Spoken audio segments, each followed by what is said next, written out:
Быйыл ауданымызда 10 айдың ішінде 16 кәсіпкерлік нысаны іске қосылып, 20-нын үстінде адам тұрақты жұмыспен қамтылды. Халықтың көптен күткен Тұщықұдық ауылында дене шынықтыру кешенінің құрылысы басталып, бүгінгі күні құрылыс аяқталу үстінде. Ауданда орналасқан елді мекендерді газбен жабдықтау мақсатында 2021 жылы Жас Қайрат, Қызылүй елді мекендеріне табиғи газ тарту жұмыстары басталып, биылғы жылы өз жалғасын табуда.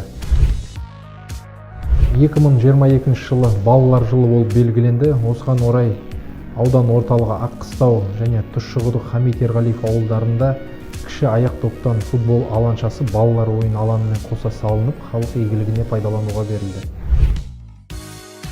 Аудан тұрғындары Атырау қаласына Атырау-Астрахань тас жолымен қатынайды. Өздеріңізге белгілі, Атырау-Астрахань тас жолының құрылыс жұмыстары қарқынды жүргізілуде. Биылғы жылы Атырау-Жамбай аралығындағы жолдың бөлігімен 65 шақырымы асфальттың төменгі қабаты төселіп, пайдалануға берілді.